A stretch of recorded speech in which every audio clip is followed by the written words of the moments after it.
त्या रात्री आभाळ फाटल्यागत पाऊस कोसळत होता.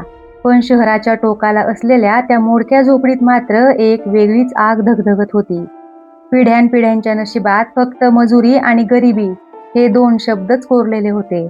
वडील दिवसभर राबून यायचे तेव्हा त्यांच्या हातावरच्या भेगांमधून गरिबीचं रक्त सांडायचं. आईने आयुष्यभर चुलीसमोर बसून फक्त धूर गिळला होता. पण त्यांचा मुलगा आर्यन मात्र वेगळ्या मातीचा होता. त्याच्या डोळ्यात स्वप्न नव्हती, तर एक सुडाची भावना होती. या व्यवस्थेविरुद्ध, या नशिबाविरुद्ध आणि गरिबीविरुद्ध. त्याने प्रामाणिकपणाचे सगळे मार्ग चोखाळून पाहिले होते. कधी भाजी विकली होती, कधी चहाची टपरी टाकली, कधी मोबाईल दुरुस्तीचं दुकान थाटलं. पण जणू काही काळाने त्याच्या नशिबाची दोरी एका गाठीत अडकवून ठेवली होती. प्रत्येक वेळी तो यशाच्या उंबरठ्यावर पोहोचायचा आणि नशीब त्याला पुन्हा चिखलात फेकून द्यायचं. गावातले लोक त्याच्या अपयशावर थुंकायचे. तुझ्या हातात पैसा कधीच टिकणार नाही, हे टोमणे त्याच्या काळजात बाणासारखे टोचायचे. त्या निराशेच्या गर्तेत तो असाच दूरपर्यंत एकटा चालत गेला. त्या निर्जन ठिकाणी त्याला भेटला तो अघोरी तांत्रिक. शहराबाहेरच्या एका निर्जन स्मशानाजवळ त्याचं ठाण होतं. वातावरणात एक उग्र वास आणि तीव्र धुपाचा दर्प भरून राहिला होता. तांत्रिकाचे डोळे म्हणजे जणू जळते कोळसे होते. त्याने आर्यनकडे पाहिलं आणि खड्या आवाजात म्हटलं, नशीब बदलता येतं पोरा, पण निसर्गाचा नियम आहे. काहीतरी मिळवण्यासाठी त्याच तोडीचं काहीतरी गमवावं लागतं. संपत्ती हवी असेल तर किंमत तर मोजावीच लागेल. आर्यनने विचारलं, काय किंमत द्यावी लागेल? तुम्ही म्हणाल ती किंमत मी मोजेन. आर्यनच्या डोक्यात फक्त पैशांचा हव्यास होता. त्याने मागचा पुढचा कसलाही विचार न करता होकार दिला. अघोरी म्हणाला, तुझ्या प्रिय माणसांचे आत्मे मला द्यावे लागतील. गरिबीत खितपत पडण्यापेक्षा श्रीमंतीत आलेलं मरण बरं, असं आर्यनला वाटलं आणि त्याने सरळ होकार दिला. तांत्रिकाने सांगितलं, तुला यासाठी 60 दिवसांची घोर साधना करावी लागेल. बाहेरच्या जगापासून दूर होऊन एका खोलीत बसून मी सांगेन त्या मंत्राचा उच्चार करायचा. तुला वेगवेगळे भास होतील, तुझ्या माणसांचे आवाज येतील, तुझी साधना मोडण्याचे प्रयत्न होतील. पण मंत्राचा उच्चार करताना विचलित व्हायचं नाही. जर तुझं लक्ष विचलित झालं तर तुझी साधना तुटेल आणि मग ती शक्ती तुझा बळी घेईल. ह्या सगळ्या गोष्टींची उजळणी करून मोठ्या निश्चयाने आर्यनने 60 रात्रींच्या भीषण तपस्येला सुरुवात केली. एका बंद काळोख्या खोलीत आर्यनला बसवून ठेवण्यात आलं. बाहेरचं जग सुटलं होतं. एक एक दिवस कठीण जात होता. खोलीच्या भिंतींवर विचित्र सावल्या नाचायच्या. कधी त्याला त्याच्या आईच्या रडण्याचा आवाज ऐकू यायचा, तर कधी लहान बहिणीच्या किंकाळ्या. पण तांत्रिकाने बजावलं होतं, डोळे उघडू नकोस, अन्यथा तुझाच बळी जाईल. त्यामुळे त्याने कुठल्याही आवाजाने विचलित न होता साधना सुरूच ठेवली. 60 दिवस भूक, तहान आणि मानसिक छळ यातून तावून निघताना आर्यनचा चेहरा निस्तेज झाला होता. पण त्याच्या मनातली श्रीमंतीची हाव अधिकच पक्की झाली. 60व्या रात्री खोलीतलं तापमान अचानक शून्याच्या खाली गेलं. हवेत एक जडपणा आला, जणू कोणीतरी गळा दाबून धरलाय. काळ्या कुट्ट धुरातून एक अजस्र अमानवी सावली प्रकट झाली. तिचा आवाज थेट आर्यनच्या कानापासून आत्म्यापर्यंत पोहोचला.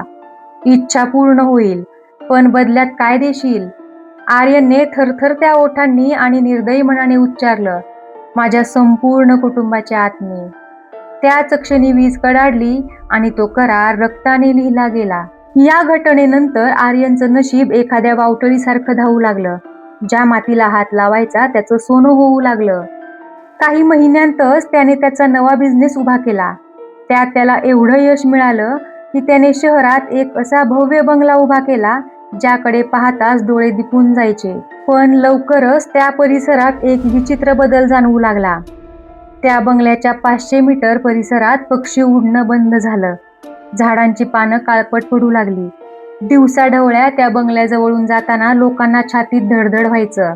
एक अशुभ आणि जड भावना त्या बंगल्याजवळून जाताना लोकांच्या मनात निर्माण व्हायची. रात्रीच्या वेळी तिथली कुत्री भुंकण्याऐवजी मान उंचावून रडायची, जणू त्यांना कोणीतरी अदृश्य यमदूत दिसत असावा. बंगल्यात काम करायला येणारे नोकर 2 दिवसात पळून जायचे. त्यांना बंगल्यात कोणाच्या तरी हालचाली जाणवायच्या. आरशात स्वतःचे चेहरे वेगळेच आणि भयान दिसायचे. सगळ्याच नोकरांना असे अनुभव येत असत. आर्यन मात्र या कशाचीही पर्वा न करता पैशांच्या राशीवर लोळत होता. पण नकारात्मक शक्तीने मिळवलेला पैसा, संपत्ती शेवटी विनाशाचंच कारण बनते. जिथे लोभ आणि चुकीची शक्ती असते, तिथे सुख टिकत नाही. एका अमावस्येच्या रात्री घरात स्मशान शांतता पसरली होती. आर्यन त्याच्या ऑफिसमध्ये बसून हिशोब करत असताना अचानक सर्व दिवे थरथरले आणि विझले. जनरेटर सुरू झाला नाही. संपूर्ण बंगल्यावर जणू काळा पडदा पडला. तो बाहेर हॉलमध्ये आला. तिथे सोफ्यावर आई वडील आणि त्याची बहीण बसले होते, पण ते जिवंत वाटत नव्हते. त्यांचे चेहरे पांढरे पडले होते आणि डोळ्याखाली गर्द काळी वर्तुळे दिसत होती. त्यांच्या मागे तीच भयानक सावली उभी होती. वेळ संपली आहे. सावलीचा आवाज एखाद्या जुन्या दरवाजाच्या कर्कश आवाजासारखा घुमला. आर्यनच्या डोळ्यासमोर त्याचे आई वडील, बहीण जमिनीवर ढेपाळलेल्या अवस्थेत पडले होते. त्यांच्या शरीरातून प्राण ओढले जात होते. आर्यनला त्यांना वाचवायचं होतं, पण तो त्यांना पाहण्यापलीकडे काहीच करू शकत नव्हता. त्याचे हातपाय दगडासारखे जड झाले होते. क्षणात त्याला जाणीव झाली, या श्रीमंतीसाठीच त्याने त्याच्या कुटुंबाचा बळी दिला होता आणि आता त्याचा स्वतःचाही बळी जाणार होता. त्याच्या छातीत एक भीषण कळ उठली. त्याला श्वास घेता येईना. त्याच्या गळ्यातून फक्त एकच घोगरा आवाज आला आणि तोही कोसळला. सकाळी गावकऱ्यांनी पाहिलं तर तो अलिशान बंगला अर्धा जळालेल्या अवस्थेत होता.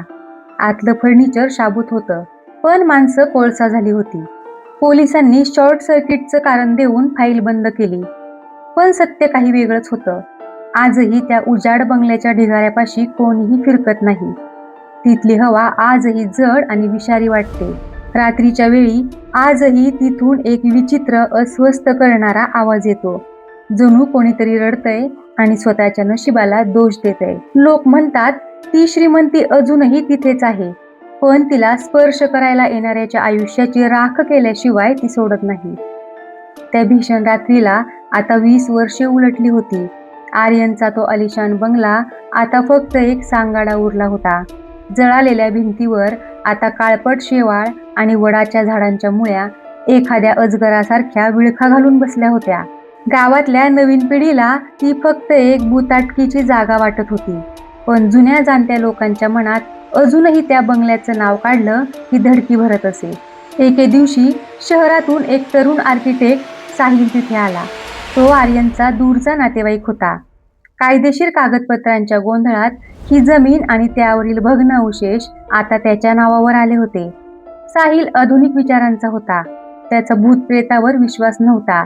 त्याने ठरवलं की या जागेवर एक भव्य लक्झरी रिसॉर्ट उभं करायचं. साहिल जेव्हा पहिल्यांदा बंगल्याच्या आवारात शिरला तेव्हा दुपारचे 12 वाजले होते. कडक ऊन असूनही बंगल्याच्या गेटमध्ये पाऊल ठेवताच त्याला एक बोचरी थंडी जाणवली. वातावरणात एक वेगळाच दर्प भरून राहिला होता. त्याने कामाला सुरुवात केली. मजुरांनी जेव्हा जुन्या भिंती पाडायला घेतल्या तेव्हा त्यांना भिंतीच्या आतून काहीतरी विचित्र आवाज ऐकू येऊ लागले. कधी कोणाचं रडणं तर कधी नखांनी भिंती ओरबाडल्याचा आवाज. 2 दिवसातच अर्ध्या मजुरांनी घाबरून काम सोडलं. साहेब, इथल्या भिंती रडतायत, आम्हाला इकडे काम करायचं नाही, असं म्हणत ते पळून गेले. साहिलने स्वतः तिथे राहून काम करून घेण्याचं ठरवलं आणि बंगल्याच्या एका कोपऱ्यात तंबू ठोकला. तिसऱ्या रात्री जमिनीचे सपाटीकरण करताना एका मजुराला जमिनीखाली एक लोखंडी दरवाजा सापडला. साहिलने तो उघडला. खाली एक गुप्त तळघर होतं. तेच तळघर जिथे आर्यन त्या अदृश्य शक्तीसाठी तंत्रमंत्र करायचा. तळघरात शिरताच साहिलची बॅटरी लुकलुकू लागली. तिथे मध्यभागी एक जुनी रक्ताने माखलेली पण ते रक्त सुकून गेलेली वही आणि तांब्याची काही नाणी सापडली. साहिलने ती वही हातात घेतली. त्या वहीच्या पहिल्या पानावर लिहिलं होतं, श्रीमंतीची भूक कधीच भागत नाही. श्रीमंती मिळवण्यासाठी आत्म्याचा बळी द्यावा लागतो. साहिलला वाटलं हे काहीतरी जुन्या लोकांचं अंधश्रद्धेचं खूळ आहे. त्याने ती वही आपल्या बॅगेत ठेवली. पण त्याच क्षणापासून त्याच्या आसपासचा व्हाईब पूर्णपणे बदलला. त्याला भास होऊ लागले की त्याच्या मागे कोणीतरी चालतंय. आरशात पाहताना त्याला स्वतःच्या चेहऱ्याऐवजी एक क्रूश आणि भयानक माणसाचा चेहरा दिसू लागला. साहिलच्या आगमनानंतर गावात पुन्हा एकदा अघटित घटना घडू लागल्या. गावातील विहीर अचानक आटली. रात्रीच्या वेळी गावातील मंदिराच्या घंटा आपोआप वाजू लागल्या. कुत्रे रात्री खूप मोठ्याने रडू लागले. गावकऱ्यांना समजलं की ती शक्ती पुन्हा जागृत झाली आहे. एका रात्री साहिल पुन्हा तळघरात गेला. त्याला तिथे तीच काळी सावली दिसली जी आर्यनला दिसली होती, पण यावेळी ती अधिक मोठी आणि भयानक होती. तिने साहिलच्या कानात कुजबुज केली, तुला हा बंगला पूर्ण करायचा आहे ना? तुला जगातील सर्वात श्रीमंत माणूस व्हायचंय ना? फक्त एक सही कर. भीती वाटण्यापेक्षा साहिलच्या मनात लोभ निर्माण झाला. त्याला त्याच्या गरिबीचे दिवस आठवले, संघर्षाचे दिवस आठवले. त्या सावलीचा प्रभाव इतका जबरदस्त होता की साहिलची विचार करण्याची शक्ती नष्ट झाली. साहिलने त्या वहीतल्या रक्ताने माखलेल्या पानावर स्वतःचं नाव लिहिलं आणि सही केली. दुसऱ्याच दिवसापासून साहिलच्या खात्यात कोट्यावधी रुपये जमा होऊ लागले. एका वर्षात त्याची संपत्ती खूपच वाढली. रिसॉर्टचं काम विजेच्या वेगानं पूर्ण झालं. पण जसा बंगला उभा राहिला तसा साहिल स्वतः जिवंत प्रेतासारखा दिसू लागला. त्याचे डोळे खोल गेले, नखं काळी पडली. तो निस्तेज दिसू लागला. उद्घाटनाच्या रात्री साहिलने त्याच्या सर्व जवळच्या मित्रांना आणि नातेवाईकांना तिथे पार्टीसाठी बोलवलं. अख्खा बंगला दिव्यांच्या रोषणाईने उजळला होता. पण बाहेरून पाहणाऱ्या गावकऱ्यांना मात्र त्या रोषणाईतही एक काळा जळजळीत वेढा दिसत होता. पार्टी रंगात आली असताना अचानक सर्व संगीत बंद झालं. हॉलमधील भव्य झुंबर कोसळलं आणि मग सुरू झाला किंचाळ्यांचा आवाज. पाहुण्यांना दिसलं की साहिल हवेत तरंगत होता. त्याचे हातपाय उलटे फिरले होते. त्याच्या शरीरातून एक काळी सावली बाहेर पडत होती आणि ती एकामागून एक लोकांचे आत्मे खेचत होती. सकाळी जेव्हा पोलीस तिथे पोहोचले तेव्हा त्यांना तिथे कोणीही जिवंत सापडलं नाही. बंगला पूर्णपणे चकचकीत होता. एकही काच फुटली नव्हती, पण आतमध्ये 100हूनही अधिक प्रेत सापडली. सर्वांच्या डोळ्याखाली गर्द काळी वर्तुळं तयार झाली होती. हे सगळे एकाच वेळी कशाने मृत्युमुखी पडले हा अनुत्तरित प्रश्न ठेवून पोलीस चौकशी पूर्ण झाली. आज तो बंगला पुन्हा एकदा रिकामा उभा आहे. पण आता तिथे फक्त आर्यनचं कुटुंबच नाही, तर साहिल आणि त्याच्या 100 पाहुण्यांचे आत्मे कैद आहेत. रात्रीच्या वेळी जर तुम्ही त्या बंगल्याच्या जवळून गेलात तर तुम्हाला एक कुजबुज ऐकू येईल, अजून एक, अजून एक, फक्त एक आत्ता हवा आहे.